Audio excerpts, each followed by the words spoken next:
Assalamu alaikum. My name is Savira and I'm gonna present my topic that is industrial biotechnology. तो सबसे पहले हम लोग जो है इंडस्ट्रियल बायोटेक्नोलॉजी की बात करेंगे, फिर उसी में यूज होने वाले हम लोग जो है वो कुछ केमिकल्स है, मेरे पास यहाँ पे 4 केमिकल्स हैं जो मेरा मेन टॉपिक है, फिर हम लोग उस पे जाएंगे। तो पहले इंडस्ट्रियल बायोटेक्नोलॉजी का जो है हम लोग जो है वो उसकी डेफिनेशन वगैरह और उसका इंट्रोडक्शन देखेंगे। तो इंडस्ट्रियल बायोटेक्नोलॉजी जो है वो हमारे पास ऐसी एप्लीकेशन है बायोटेक्नोलॉजी की जो केमिकल मटेरियल और फ्यूल की प्रोडक्शन और सस्टेनेबिलिटी में हेल्प करती है, या ये एंजाइम और माइक्रो ऑर्गेनिजम्स को यूज करके ऐसे प्रोडक्ट बनाती है जो हमारे इंडस्ट्रियल सेक्टर में यूज हो सकते हैं और फ्यूचर में हमारी इंडस्ट्रीज को फायदा पहुंचा सकते हैं। अब इसमें जो है वो कौन कौन से हमारे पास जो है प्रोडक्ट्स हैं, वो उसमें फार्मास्यूटिकल्स आ जाता है, फूड और फीड आ जाता है, डिटर्जेंट्स आ जाता है, पेपर और पल्प आ जाता है, टेक्सटाइल है, एनर्जी है, मटेरियल और पॉलीमर्स है।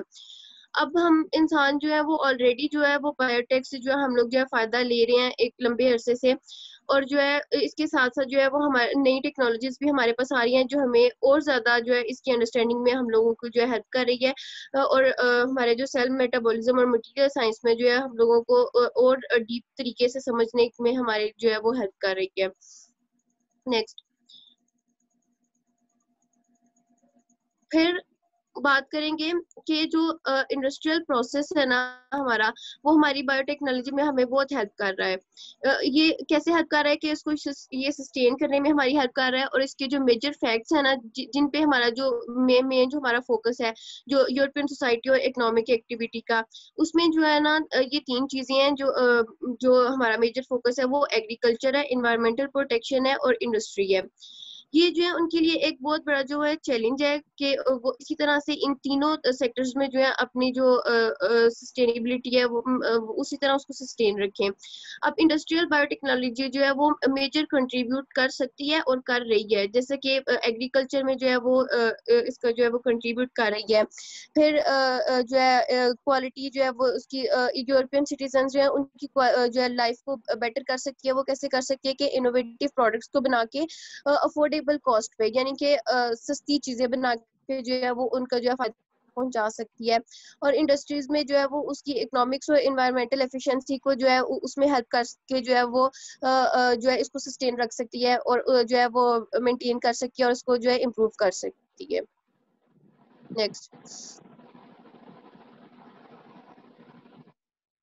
ये जो वाइट बायोटेक्नोलॉजी है, ये जो है एक पॉजिटिव जो है इम्पैक्ट छोड़ रही है ये इन 3 डायमेंशंस पे। अब ये अगली 3 डायमेंशंस कौन सी है, वो सोसाइटी है, एनवायरनमेंट है और इकोनॉमी है। इन शॉर्ट ये कि जो इंडस्ट्रियल बायोटेक्नोलॉजी है ना वो एक कॉर्नर सेंटर है, कॉर्नर स्टोन का जो है यहाँ पे रोल प्ले कर रही है। नॉलेज बेस्ड जो है ये जो है वो कॉर्नर बेस्ड नॉलेज है ये बायो इकोनॉमी का, और ये जो है ये अपनी वैल्यूज जो है वो ऐड कर रही है एग्रीकल्चर प्रोडक्ट्स में और नए प्रोडक्ट्स बनाने में और इंडस्ट्रियल प्रोडक्ट्स बनाने में, जो है ओवरऑल जो है वो इनकी जो है सस्टेनेबिलिटी को जो है वो और बढ़ा रहे हैं। नेक्स्ट, फिर एक बात करेंगे कि इनके प्रोडक्ट्स की। तो सबसे पहले जो है हमारे पास आ जाता है बल्क प्रोडक्ट जो है बल्क केमिकल।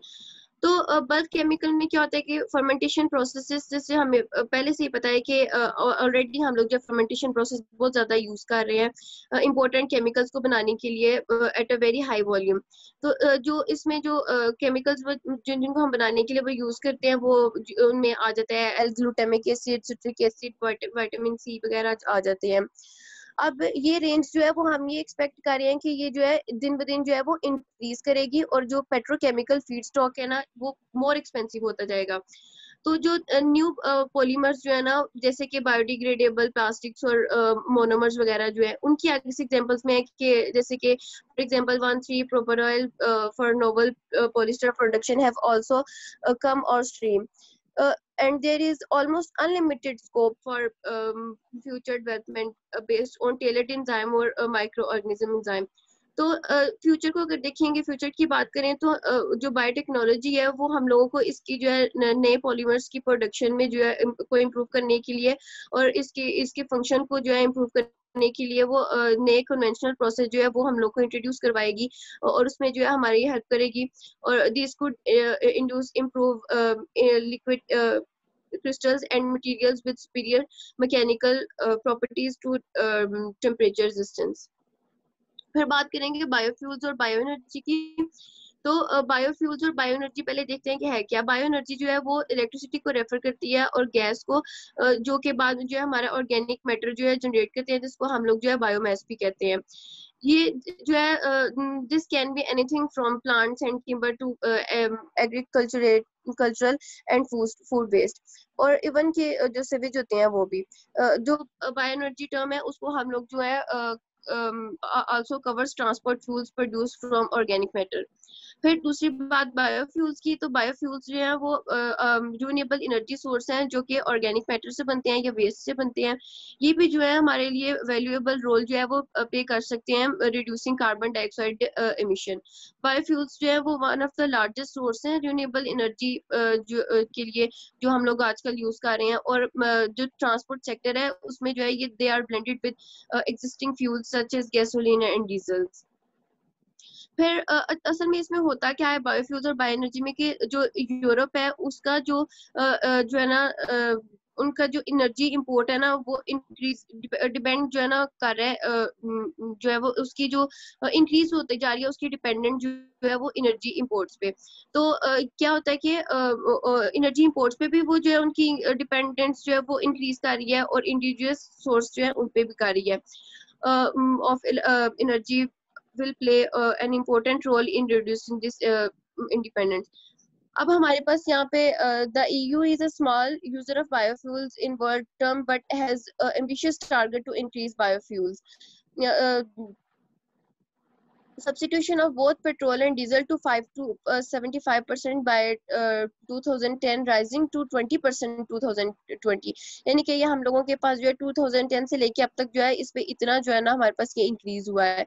और बायोटेक्नोलॉजिकल प्रोसेस जो है वो to use cellulosic waste material such as straw and corn cobs as fermentation source for bioethanol would be an enormous step forward enormous step would biological process to produce bio diesel biomass can already be used to generate methane and could be also used as a hydrogen in future। फिर बात करेंगे fine और speciality chemicals की। तो ये कौन से होते हैं कि जो कि इनका जो है वो देयर केमिकल सब्सटेंसेस और इनको जो है हम लोग इसके केमिकल स्ट्रक्चर से करेक्टराइज करते हैं। और दूसरी बात ये कि ये फाइन जो है they are produce in small quantity और फाइन केमिकल्स जो होते हैं ये यूज होते हैं कंपोनेंट में और फॉर्मुलेशन में स्पेशलिटी केमिकल्स की। फॉर एग्जांपल वो इंग्रेडिएंट्स वगैरह जो एक्टिव इंग्रेडिएंट्स वगैरह होते हैं उसमें। तो इसमें क्या होता है कि जो स्पेशलाइज्ड हाई वैल्यू केमिकल्स होते हैं ना उनको अक्सर जो है ना complex efficient inefficient chemical process की जो जरूरत होती है प्रोडक्शन के लिए। तो it is non surprising therefore that simple and more efficient biological process are already important in this sector. फिर न्यू मटेरियल्स की बात करेंगे। In the longer term nature will serve as an inspiration for entirely novel materials and manufacturing process. For example, more efficient solar cell using controlled transport phenomena, bio-based performance and non-composite material will drive the properties from the special non or micro scale structure or will be produced using the principle of natural self or organizations। Next, फिर अब हम लोग जो है mostly जो है वो industrial biotechnology की आप लोगों ने भी शायद ये चीज नोटिस की हो कि हम लोग जो है उसके एडवांटेजेस की बात करते हैं, डिसएडवांटेजेस की बात बहुत कम होती है लेकिन बहुत कम होती है। तो मुझे ये स्टेप जो है ये बात जो जरा इम्पोर्टेंट लगी कि इस बारे में हम लोग कम बात करते हैं, तो मैं अब इसके जो है वो डिसएडवांटेजेस की बात करूंगी। तो जो है पहला डिसएडवांटेज हमारे पास ये है कि जो हमारे पास जेनेटिकली मॉडिफाइड प्लांट्स होते हैं वो उनको जो है उनको हाईली कॉस्ट होते हैं वो, और उनको जब स्टार्ट में हम उसको स्टार्ट करते हैं तो उसकी इन्वेस्टमेंट के लिए हम लोगों को बहुत ज्यादा जो है उसकी इन्वेस्टमेंट की जरूरत होती है, यानी कि ये हाईली कॉस्ट होते हैं, चीप नहीं होते ये। फिर बात करेंगे जेनेटिक इंजीनियरिंग में जो वो हम लोग जो है वो क्रॉस ब्रीडिंग करवाते हैं, तो उसमें क्या होता है कि हम लोग ऐसे प्रोडक्ट्स की जो है वो स्पीशीज की ब्रीडिंग करवाते हैं, जो कि नेचुरली जो है वो क्रॉस ब्रीडिंग नहीं कर सकते। तो इसमें क्या होता है कि ये जो है ये जो सारा प्रोसेस होता है ये एक हैजर्डियस वे होता है, और इससे जो है हमारा जो ये एनवायरनमेंट फ्रेंडली नहीं होता, और ये हमारे एनवायरनमेंट को और जो है इसको नुकसान पहुंचा सकता है। इंडस्ट्रियल बायोटेक्नोलॉजी जो है वो अपना जो है वो ऑलरेडी एक सीरियस प्रॉब्लम क्रिएट कर चुकी है एंटीबायोटिक रेजिस्टेंट बैक्टीरिया के लिए। फिर जो है ये जो है डिस्ट्रक्शन जो है वो करती है नेचुरल एग्रीकल्चर बायोडाइवर्सिटी में, और जो हमारी बैलेंस डाइट है, हेल्दी बैलेंस डाइट है, उसको जो है वो ये डिस्ट्रक्ट करती है। नेक्स्ट, फिर जो है जो हमारे जीन्स हैं जिनको हम लोग जो है लेबोरेटरी वगैरह में जो ट्रांसफर करते हैं, उसमें भी जो है मतलब ये भी वही बात होगी कि जब हम क्रॉस ब्रीडिंग वगैरह करते हैं तो हमारा जो नेचुरल एक साइकिल है जो वो जो है उससे जो है इफेक्ट होता है।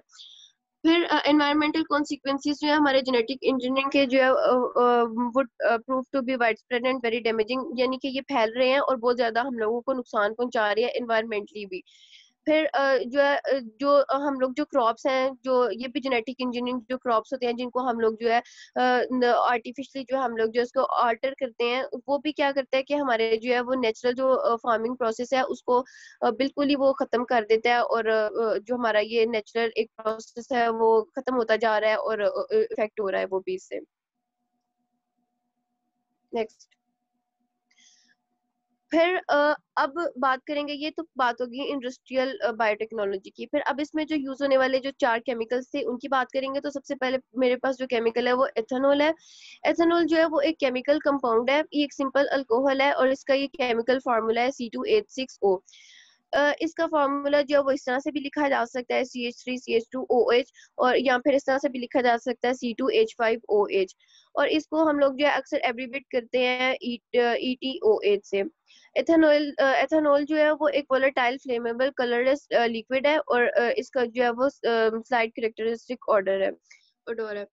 फिर इसकी मेटाबॉलिक कन्वर्जन की बात करेंगे तो मेटाबॉलिक कन्वर्जन असल में होती क्या है कि यूजुअली जो कैटाबॉलिक जो है वो रिलीज करते हैं एनर्जी, और एनाबॉलिज्म जो है वो कंज्यूम करता है एनर्जी। तो जो केमिकल रिएक्शन होता है मेटाबॉलिज्म का, उसको जो है हम लोग एक मेटाबॉलिक पाथवे में जो है वो उसको ऑर्गेनाइज करते हैं। तो उसमें क्या होता है कि जब हम एक जो केमिकल हमारा एक ट्रांसफर होता है ना, वो एक सीरीज ऑफ स्टेप्स के थ्रू जो है वो ट्रांसफर होता है, और उसमें हर स्टेप में हमें एक जो है एंजाइम रिक्वायर होता है जो उसको फैसिलिटेट करता है कि जो एंजाइम है वो जो हमारा प्रोडक्ट है वो अपनी अगले स्टेप की तरफ जाए। तो मेटाबॉलिक कन्वर्जन असल में ये है। तो इसमें क्या होता है, फर्मेंटेशन में क्या होता है कि जो हमारा जो शुगर है वो कन्वर्ट होती है एथेनॉल में कन्वर्ट होती है माइक्रोब्स के थ्रू, और जिसको हम लोग जो है बाद में फीड स्टॉक में जो है वो डालते हैं, और जो हमारा जो मोनोसेक्राइड है वो ओरिजिनेट होता है डायरेक्टली फ्रॉम डाइसेक्राइड, और फिर जो बाद में फिर जो है वो टूट जाता है इन्वर्टेज एंजाइम की हेल्प से, और जो यहाँ फिर जो है जो हमारा स्टार्च जो है वो हाइड्रोलाइज होता है एमाइलेज एंजाइम के हेल्प से, और उसकी एडिशन में जो है हमारे पास एथेनॉल आ जाता है, और वाटर आ जाता है, और कार्बन डाइऑक्साइड की जो है हमारे पास जो है वो प्रोडक्शन हो जाती है। नेक्स्ट, फिर ये हमारे पास फ्लोर चार्ट रिप्रेजेंटेशन है। यहाँ पे हमारे पास 1 वॉल्यूम ऑफ एथीन होता है, 0.6 वॉल्यूम हमारे पास स्टीम होती है। फिर ये जो है कन्वर्ट होता है, और हमारे पास यहाँ पे 300 डिग्री सेंटीग्रेड जो है टेम्परेचर होता है। एटमॉस्फेयर हमारा 60 to 70% होता है। फॉस्फेरिक एसिड होता है हमारे पास, ये कैटेलिस्ट होता है हमारे पास। कैटेलिस्ट जैसे कि आप लोगों को पता है कि जो हमारा जो प्रोसेस होता है उसको जो है वो हेल्प करता है कैटेलाइज करने में। तो फिर क्या होता है कि हमारे पास यहाँ पे गैसेस जो है वो जब कूल डाउन होती हैं तो वो इथेनॉल में जो है वो कन्वर्ट हो जाती हैं, टर्न हो जाती हैं, और जो हमारे पास जो है वो लिक्विड बन जाता है, उसको हम लोग जो है एथेनॉल कहते हैं। और जो हमारे पास अनरिएक्टेड गैसेस होती हैं वो जो है दोबारा से जो है वो रिसाइकल हो जाती हैं। नेक्स्ट, फिर इसकी करेक्टरिस्टिक्स की बात करेंगे तो ये एक क्लियर कलरलेस लिक्विड है।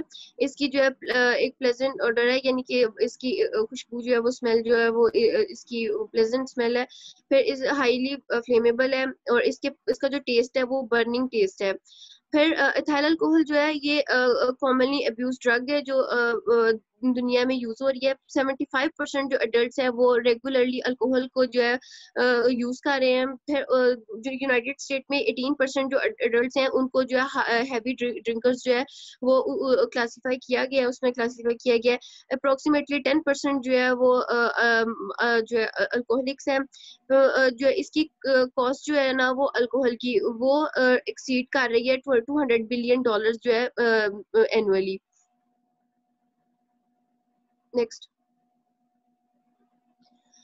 फिर ये जो है ट्रैफिक फैसिलिटेट में, होमिसाइड्स में और रेप सुसाइड में जो है अल्कोहल जो है वो रिलेट करती है, यानी कि जैसे अल्कोहल यूज करके जो है फिर वो ट्रैफिक जो है वो ड्राइविंग करे तो, और फिर होमिसाइड जो रेप्स वगैरह होते हैं वो भी मोस्टली केसेस में ऐसा होता है कि जो है जो जैसे रेप है तो या ट्रैफिक जो ड्राइवर है उसने जो है अल्कोहल जो है वो ड्रिंक की होती है, अल्कोहल यूज किया होता है, उसकी वजह से इस तरह के जो है वो केसेस आ रहे होते हैं। मॉडरेट जो अल्कोहल है वो कार्डियोवास्कुलर डिजीज में भी हम लोगों को हेल्प करती है, उसको उससे प्रोटेक्ट करने में। अल्कोहल का वैसे तो हम लोगों को पता है कि बहुत ज्यादा मेडिसिन में उसका यूज है, सिरप्स वगैरह में, इस किस्म की चीजों में जो है उसका यूज है, लेकिन अब जो है कार्डियोवास्कुलर डिजीज में भी जो है उसका जो है ना यूज जो है अब अकर हुआ है। अल्कोहलिज्म जो है वो एक कॉम्प्लेक्स डिसऑर्डर है, जेनेटिकली भी और इन्वायरमेंटली भी जो है कंपोनेंट्स में। अब इसमें क्या है कि जेनेटिकली कैसे हुआ कि जो लोग ज्यादा जो है अल्कोहल यूज करते हैं उसमें क्या होता है कि हमारे पास जो है वो कम्प्लेक्स जेनेटिक डिजीज जो है वो अकर हो जाती है। उसमें क्या होता है कि हमारा जो हमारे पास दो जीन्स होते हैं, ADH1B और एक होता है ALDH2। ये जो दो जीन्स होते हैं ये इफेक्ट होते हैं उससे, और जो आगे जो है जेनेटिकली जैसे ट्रांसफर हो जाते हैं, ये दो जीन्स जो है ये आगे ट्रांसफर होते हैं, और ये अगली जो है वो हमारी आने वाली नस्लें भी जो होती हैं उनको भी जो है ना इफेक्ट करती हैं और नुकसान पहुंचाती हैं। और इसके साथ साथ जो है ये हमारे जो है ब्रेन का जो है ना एक डिसऑर्डर है, एक डिसऑर्डर फाउंड हुआ है, वो जो है ना दे को relate with the development of the reward centres in the brain. फिर एथेनॉल जो है वो जो है प्योरीफाइड होता है डिस्टिलेशन से इंडस्ट्रीज में। और ऑल्दो डिस्टिलेशन जो है वो मोस्ट जो है effective liquid liquid separation technique है, यानी कि वो बहुत ज्यादा जो हम लोग के पास सॉलिड फॉर्म में जो हमारे पास होते हैं चीज होती हैं उसको हम लोग जो है इस डिस्टिलेशन प्रोसेस से उसको हम लोग जो है वो लिक्विड फॉर्म में लेके आते हैं। ये जो है इसी डिस्टिलेशन से जो है हमारे पास एथेनॉल आता है, और इसमें जो है ये इस प्रोसेस के जहाँ पे हमारे पास एडवांटेजेस है वहाँ पे इसके साथ साथ हमारे पास डिसएडवांटेजेस भी हैं, कहाँ पे वोलेटाइल ऑर्गेनिक कंपाउंड्स के लिए सेपरेशन के दौरान जो है। नेक्स्ट, फिर बात करेंगे कि एथेनॉल जो है हम लोग इसको एज अ प्रिजर्वेटिव जो है हम लोग इसको कैसे यूज करते हैं। तो इसमें क्या है कि ये जो है एक cleaning as a cleaning product जो है हम लोग इसको यूज करते हैं, एज अ प्रिजर्वेटिव जो इसको यूज करते हैं। ये जो है इफेक्टिव होता है in knocking out organisms that could pose danger to consumer. फिर इसकी यील्ड की बात करेंगे। इसकी थ्योरेटिक यील्ड जो है वो 135 ग्राम है और या 170 मिलीलीटर है, और उसकी फाइनल कंसंट्रेशन जो है वो 17% वॉल्यूम पर वॉल्यूम होती है। फिर इसका रॉ मटेरियल की बात करें तो ये यूजुअली जो है इसकी जो प्रोडक्शन है एथेनॉल की वो जो है वो रिच होती है सेक्राइड्स में। सेक्राइड जैसे शुगर है हमारे पास, सेक्राइड जो वो शुगर होती है, और इसकी एग्जांपल में भी आगे से शुगर केन है, शुगर बीट्स है, और बीट्स है, और रॉ मटेरियल जो है वो रिच है इसमें। एथेनॉल जो है वो हमारे पास जो एक गार्बेज है, इज टाइप ऑफ सेलुलोनिक बायोफ्यूल। सेलुलो इसको जो है हम लोग मीनिंग इसका जो है वो सेलुलोज से आता है, मतलब सेलुलोज जो है वो हमारे पास जैसे एक इनऑर्गेनिक कंपाउंड है, और ये पॉलीसेकेराइड कंसिस्टिंग ऑफ चेन है, और इस पे सेवरल हंड्रेड और थाउजेंड जो है ना बीटा लिंक डी ग्लूकोज जो है हमारे पास यूनिट्स होते हैं। सेलुलोज जो है वो हमारे पास एक इम्पोर्टेंट स्ट्रक्चरल कंपोनेंट है प्राइमरी सेल वॉल का, ग्रीन प्लांट्स का, और जो है ये एलजी और ओमिसाइड्स वगैरह जो है उनकी फॉर्मेशन में ये हमारी हेल्प करता है। तो जो हमारा जो वेस्ट है ना इसका वो हमें एक वो हाइड्रोजन या स्मेल एक वो देता है, गैस देता है जिसमें हाइड्रोजन और कार्बन मोनोऑक्साइड होते हैं, और फिर उनको बाद में जो है वो ट्रैप कर लिया जाता है, जबकि जो कार्बन डाइऑक्साइड और दूसरी इम्प्योरिटीज है ना वो फिल्टर आउट हो जाती हैं, यानी कि वो फिल्टर आउट होके वो निकल जाती हैं, और ये जो हमारे पास ये जो स्मेल होती है, ये जो गैस होती है, ये कार्बन मोनोऑक्साइड और हाइड्रोजन ये सेपरेट होके ये जो हो जाती है, ट्रैप हो जाती है। नेक्स्ट,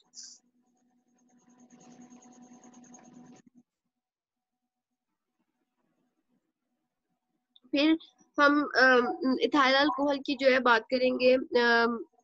ऑर्गेनिक केमिस्ट्री में इथाइल अल्कोहल जो है हम लोग इसको जो है पर्टिकुलरली जो है ये यूजफुल होता है इंडस्ट्रियल एप्लीकेशन में, क्योंकि इसका जो रिलेटिवली हाई एफिनिटी होती है वो दोनों के लिए होती है, वाटर और ऑर्गेनिक कंपाउंड्स के लिए। ये जो है स्टेप वाइज ट्रांसफॉर्मेशन होती है ग्लूकोज की एथेनॉल में थ्रू इंटरमीडिएट्स। वो एक बात होगी कि जैसे हमारे पास जो है एंजाइम्स होते हैं वो यूज होते हैं हमारे पास जो प्रोडक्ट होता है उसको चेंज करने के लिए, अगले मतलब अगले स्टेप में लेके जाने के लिए। तो यहाँ पे हमारे पास पायरुवेट और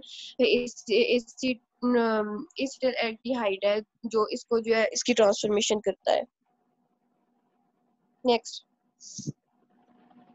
फिर अगला जो केमिकल है वो सिट्रिक एसिड है। सिट्रिक एसिड जो है इसको हम लोग ट्राई कार्बोक्सिलिक एसिड भी कहते हैं। इसका फॉर्मूला C6H8O7 है। ये जो है सेलुलर मेटाबॉलिज्म में अकर होता है, ये भी सेलुलर मेटाबॉलिज्म में ये अकर होता है।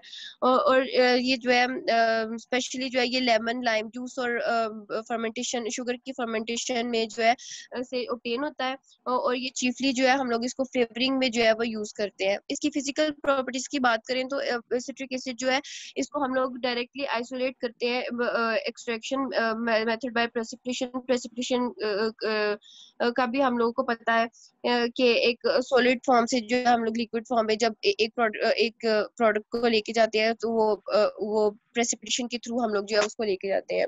तो सिट्रिक एसिड जो है ये भी एक ऑर्डरलेस और कलरलेस क्रिस्टल है। इसका जो टेस्ट है वो एसिडिक होता है। इसके जो सॉलिड जो है वो उसकी डेंसिटी 1.66 ग्राम मिलीलीटर होती है। इसका मेल्टिंग पॉइंट 153 सेंटीग्रेड होता है। इसका बॉइलिंग पॉइंट जो है वो 175 सेंटीग्रेड होता है, और ये हाईली जो है वो सोल्युबल होता है एसिड्स में, और इसका जो टेस्टिंग जो है वो सोल्यूशन होता है। इसकी केमिकल प्रॉपर्टीज की बात करें तो सिट्रिक एसिड जो है वो एक वीक ऑर्गेनिक एसिड है। नेक्स्ट,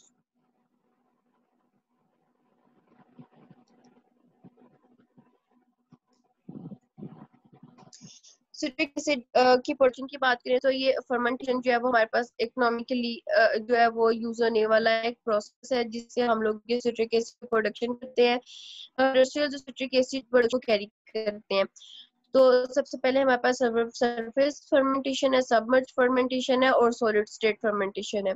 नेक्स्ट,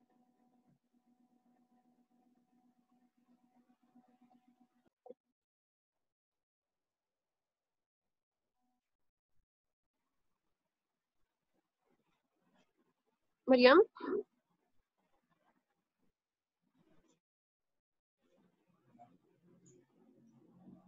मरियम,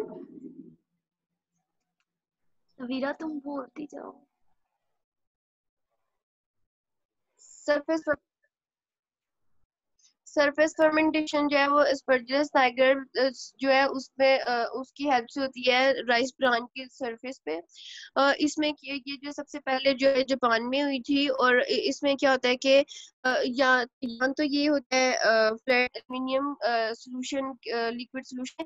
यहाँ क्या होता है कि जो हमारा जो स्टेनलेस स्टील पैन होते हैं उसमें हो गया। जो स्पेशल स्ट्रेन जो होते हैं स्पर्जिलस के वो स्टिक प्रोड्यूस करते हैं की सरफेस पे भी हाई कंटेंट जो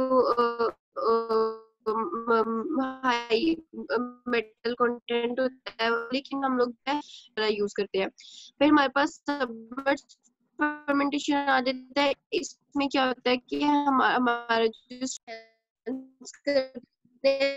एरेशन से, एरेशन क्या होता है कि हम लोग जो है इसमें एयर बबल्स के थ्रू जो है हम लोग इसमें एयर जो है इंट्रोड्यूस करवाते हैं, उसके थ्रू जो है हम लोग इसकी जो है एरेशन करते हैं। फिर क्या होता है कि ये जो है ना 5 to 10 डेज के बाद जो है 27 to 33 डिग्री सेल्सियस पे हमारे पास जो है ये इसका टेम्परेचर होता है, और जो है हमारे पास सिट्रिक एसिड जो है वो फर्मेंटेशन के थ्रू जो है इस टैंक में जो है वो प्योरीफाई हो जाता है और हमारे पास जो सिट्रिक एसिड प्रोड्यूस हो जाता है। नेक्स्ट, फिर ये कॉमन मेथड है सिट्रिक एसिड को प्योरीफाई करने का, जो कि सॉलिड स्टेट फर्मेंटेशन है। ये सिंपलेस्ट मेथड है सिट्रिक एसिड को प्रोड्यूस करने का। ये सबसे पहले जो है इसको हम लोग जो है कोजी प्रोसेस भी कहते हैं, और ये सबसे पहले जो है जापान में जो है वो डेवलप हुआ था। सिट्रिक एसिड जो प्रोडक्शन है वो मैक्सिमम जो है ये 88 ग्राम जो है ड्राई मैटर होता है, और इसकी जो फर्मेंटेशन होती है वो हम लोग जो कैरी करते हैं कसेवा एक हमारे पास जो है वो प्लांट है, और उसकी इनिशियल मॉइस्चराइजेशन से जो है ये हमारे पास वो प्रोसेस कैरी होता है ऑफ 62%, और यहाँ पे जो हमारा वो टेम्परेचर होता है वो 26 डिग्री होता है, सेल्सियस होता है, और 120 और के लिए हम लोग जो है इसको रखते हैं, और हमारे पास जो है यहाँ पे सिट्रिक एसिड की जो फर्मेंटेशन हो जाती है। फिर इसके आइसोलेशन प्रोसेस की बात करेंगे तो सिट्रिक एसिड आइसोलेशन जो है ये प्रेसिपिटेशन के थ्रू होता है, जिसमें जो है कैल्शियम हाइड्रोक्साइड हमारे पास यील्ड बनती है, और कैल्शियम सिट्रेट सॉल्ट जो है ये यील्ड बनती है। फिर क्या होता है कि कैल्शियम एसिड जो है वो दोबारा जो है वो रीजनरेट होता है, और उसका जो हम लोग ट्रीटमेंट करवाते हैं सल्फ्यूरिक एसिड के साथ, फिर जिसके बाद हमारे पास जो है वो सिट्रिक फ्रूट जूसेस से जो है ना हम इसका वो ट्रीटमेंट करवाते हैं, और हमारे पास जो है ये आइसोलेट होता है। इस तरह से हमारा जो है ना सिट्रिक एसिड जो है वो आइसोलेट होता है। नेक्स्ट, फिर एप्लीकेशंस है हमारे पास सिट्रिक एसिड की। तो एप्लीकेशंस फूड और drink, house hold cleanser, cosmetics, wash cleaner, ये इन सारी चीज़ों में जो है ये हमारी एप्लीकेशंस हैं। इसकी यील्ड जो है ये the theoretic yield is 112 gram of anhydrous citric acid per 100 gram of source. However, in practice, due to losses during trophophosphate, the yield of citric acid from these strains often does not exceed 70% of theoretical yield and on carbon source. फिर इसका raw material की बात करेंगे कि ये beat molasses में और can molasses में जो कैसे यूज होता है। सिट्रिक एसिड जो है हम लोग जो है इसको यूज ऐड कर सकते हैं पैकेज जो फूड होता है हमारे पास, और प्रोसेस्ड फूड जो होता है हम उसमें यूज कर सकते हैं, जैसे कि आइसक्रीम वगैरह, सॉर्बेट्स वगैरह, सोडाज, वाइन्स और कैन जार्ड फूड्स वगैरह जो होते हैं उसमें हम लोग इसको यूज कर सकते हैं एज अ प्रिजर्वेटिव। और एंड जो है वो इमल्सिफाइंग एजेंट जो है वो हम लोग जो है इसको सोर्स जो होता है वो flavouring citric acid is added to many canned और jarred food to help prevent बोtulism। बोtulism जो हमारे पास यहाँ पे एक डिजीज है, तो इससे जो है वो हम लोग जो है प्रिवेंट करने के लिए जो है सिट्रिक एसिड का जो हमारा यूज होता है। नेक्स्ट, फिर जो है रोल की बात करेंगे कि सिट्रिक एसिड का क्या रोल है ऑर्गेनिक केमिस्ट्री में। तो सिट्रिक एसिड जो है वो बहुत इंपॉर्टेंट रोल जो है वो प्ले करता है इसमें, क्योंकि जो हमारा जो केमिकल रिएक्शंस है ना जो सेल ब्रेकडाउन फैट्स में जो हमारा होता है वो इसी के थ्रू होकर होता है, और कार्बोहाइड्रेट्स वगैरह में जो हमारा सारा मेटाबॉलिज्म प्रोसेस होता है वो इसी के थ्रू जो है वो अकर होता है। ये हमारा जो है एक स्टार्टिंग पॉइंट होता है सिट्रिक एसिड जो है इसमें सेल जो हमारा पूरा एक साइकिल चलना होता है ये इसका स्टार्टिंग पॉइंट होता है। और जो दूसरे कंपाउंड्स जो होते हैं वो एनर्जी प्रोड्यूस करते हैं, और कंपाउंड्स जो है इसको चाहिए होते हैं न्यू सेल्स की जो है वो needed to build new cells and tissues जो है ना उसके लिए चाहिए होता है। नेक्स्ट, फिर अगला है हमारे पास एसिटिक एसिड। एसिटिक एसिड जो है इसको सिस्टमेटिकली जो है हम लोग एथेनोइक एसिड भी कहते हैं। ये भी कलरलेस लिक्विड है, organic compound with the chemical formula, इसका केमिकल फार्मूला CH3COOH है। ये जब अनडाइल्यूटेड होता है तो ये समटाइम्स जो है वो ग्लेशियल, इसको हम लोग ग्लेशियल एसिटिक एसिड भी कहते हैं। विनीगर जो है is no less than 4 acetic acid by volume, जो हमारा मेन कंपोनेंट बनाता है एसिटिक एसिड का of vinegar apart from water. फिर इसकी मैन्युफैक्चरिंग की बात करेंगे तो द मैन्युफैक्चरिंग जो हमारे पास इसकी इंडस्ट्रियल मैन्युफैक्चरिंग है वो एसिटिक एसिड को यूज करती है विनाइल एसीटेट मोनोमर बनाने के लिए, जो कि बाद में जो है वो क्रिएट करती है पॉलीविनाइल एसीटेट, सेलुलोज एसीटेट और दूसरे जो कॉम्प्लेक्स कंपाउंड है उनको बनाती है। फिर जो है ये इंपॉर्टेंट कंपोनेंट्स बनाती है पेंट्स और एडहेसिव्स में। फिर एसिटिक एसिड जो है उसको हम लोग जो है ईस्टर प्रोडक्शन के लिए यूज करते हैं। जो बाद में जो है हम लोग जो उसको यूज करते हैं इंक्स और कोटिंग वगैरह में जो है हम उसको यूज करते हैं। फिर प्रॉपर्टीज है एसिटिक एसिड की, ये भी कलरलेस लिक्विड है और पोजेंट स्मेल है, यानी कि इसकी स्मेल जो है वो अनप्लेजेंट स्मेल है ये इसकी। नेक्स्ट, इसका मेल्टिंग और जो बॉइलिंग मेल्टिंग पॉइंट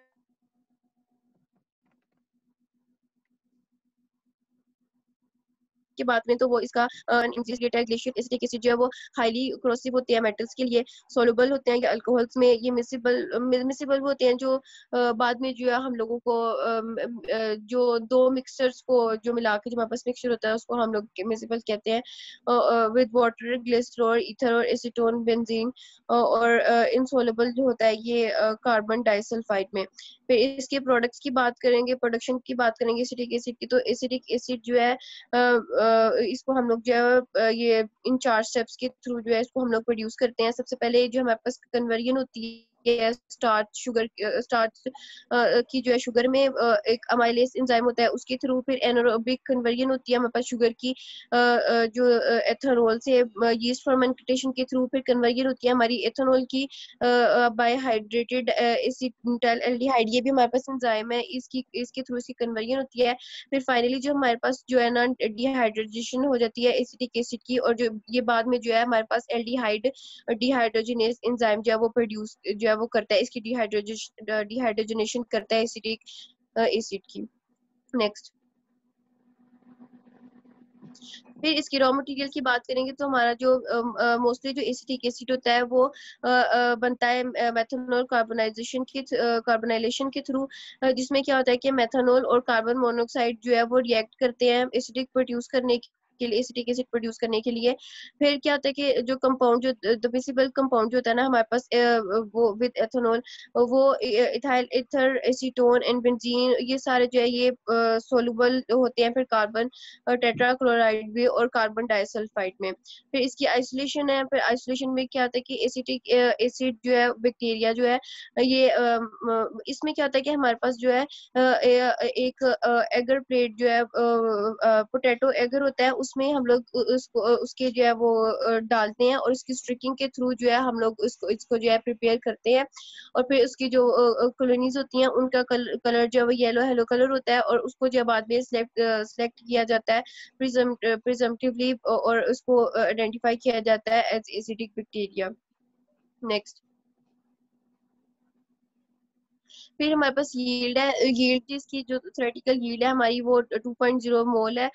इसकी मोलर यील्ड जो है वो प्रोडक्ट की वो इस तरह से कैलकुलेट करते हैं, इसके वेट से कैलकुलेट करते हैं, जो वो 132 ग्राम डिवाइडेड बाय 88 ग्राम मोल और 1.5 मोल।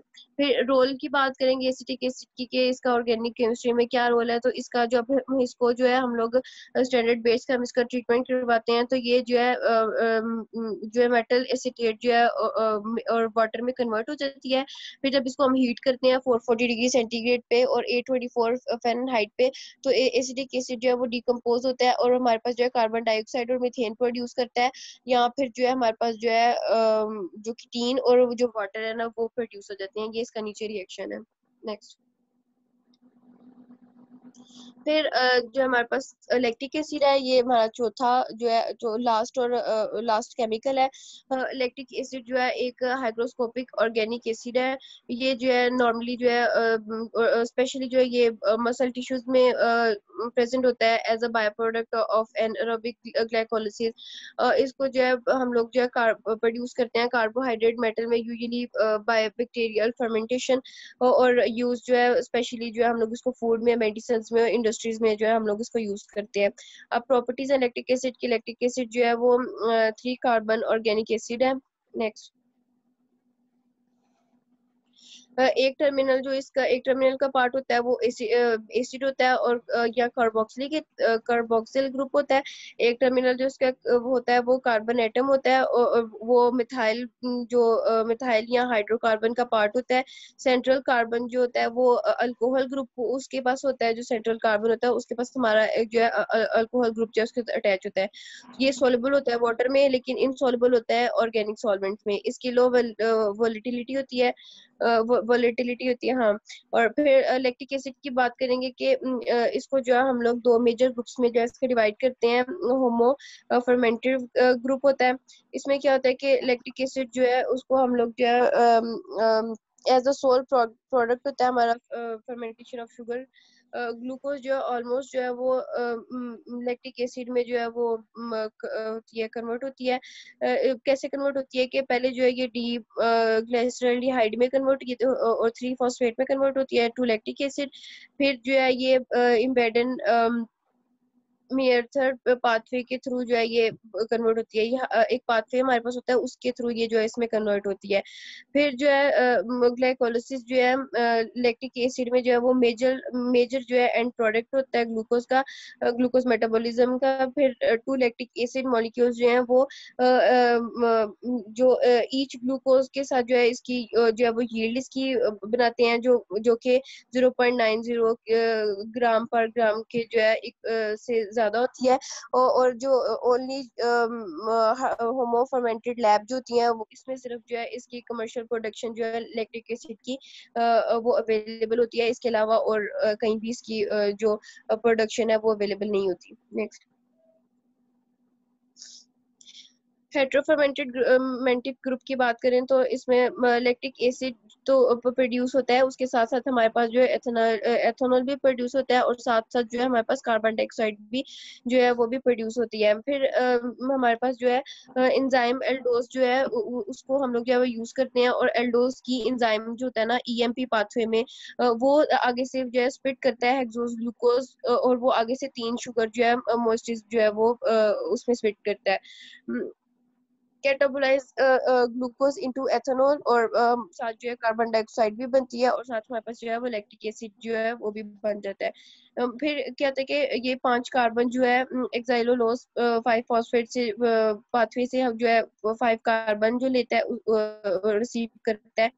फिर जो 5 कार्बन एक्साइलोज जो है वो स्प्लिट करते हैं आगे ग्लाइसर एल्डिहाइड में 3 फॉस्फेट में। फिर जो है वो बाद में क्या होता है कि जो लैक्टिक एसिड है उसकी तरफ जो है वो लीड करते हैं।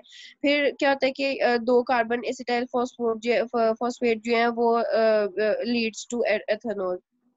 नेक्स्ट, फिर हमारे पास यूजेस हैं लैक्टिक एसिड बैक्टीरिया के फॉर इंडस्ट्रियल पर्पस। यहाँ पे बैक्टीरिया का यूज देखेंगे कि इसका यूज क्या है इंडस्ट्रियल पर्पस में लैक्टिक एसिड के प्रोडक्शन में। तो जो है यहाँ पे क्या होता है कि रैपिडली और कम्प्लीटली फर्मेंट जो है वो इसकी पॉसिबिलिटी होती है कि ये रैपिडली और कम्प्लीटली जो है फर्मेंट करता है और इसमें हमें जो है चीप रॉ मटेरियल की जरूरत होती है। ये बहुत ज्यादा कॉस्टली नहीं होता। इसमें जो है हम लोगों को कम से कम जो है नाइट्रोजनियस सब्सटेंस की जरूरत होती है। इसकी जो ये हाई यील्ड जो है वो प्रोड्यूस करता है preferred stereospecific lactic acid की। इसकी जो ability to grow under conditions, ये जो है लो पीएच के अंडर भी जो है ना ये इसमें एबिलिटी होती है कि ये जो है ना ग्रो कर सके। और जो है लो अमाउंट सेल मैस जो है उसको जो है निगलेक्ट करके भी जो है हमारे जो हमारा असल प्रोडक्ट होता है वो हम तक पहुंच जाता है। इसके रॉ मटेरियल की बात करें तो रॉ मटेरियल जो है वो स्टार्च की फॉर्म में होता है जिसमें जो है कॉर्न व्हीट पोटैटो कैसेवा और राइस और स्वीट सोग्रम वगैरह होता है। और साथ साथ जो है लिग्नो सेलुलोस भी होता है। उसमें क्या होता है क्या क्या होता है कि कॉर्न कॉब्स वेस्ट पेपर और वुडी मटेरियल्स वगैरह जो होते हैं वो भी यूज होते हैं। वो एज द सबस्ट्रेट यूज होते हैं और जब लैक्टिक एसिड की जब हम फर्मेंटेशन कर रहे होते हैं तो ये जो एज अ सबस्ट्रेट यूज होते हैं। नेक्स्ट, फिर प्रॉब्लम्स हम देखेंगे कि लैक्टिक एसिड बैक्टीरिया को यूज करने, इंडस्ट्रीज में यूज करने की प्रॉब्लम्स क्या होती है। जब हम इसको लैब में यूज कर रहे होते हैं या लेबोरेटरीज में यूज कर रहे होते हैं कि इसमें क्या होता है कि इसमें हम जो है वो कंटेमिनेशन के बहुत ज्यादा चांसेस होते हैं, और भी दूसरी जो प्रॉब्लम्स होती हैं वो भी होती है। इसमें क्या होता है कि बैक्टीरियोफेज का भी अटैक हो सकता है। फिर ये जो है ना पेंसिलिन और दूसरी एंटीबॉडीज की भी इनहिबिशन करता है। फिर अनडिजायरेबल स्ट्रेन जो है वो भी इसमें जो है अकर होते हैं। एसिड जो है वो प्रोड्यूस होता है lactic starters introduce elasticity in the curd, a property desirable in the final qualities of cheese. फिर इसकी यील्ड की बात करें तो थ्योरेटिकल यील्ड जो होती है लैक्टिक एसिड की इज 1 पर pentose 0.6 gram lactic acid per gram of xylose, 2 carbons are lost during fermentation formation. Next.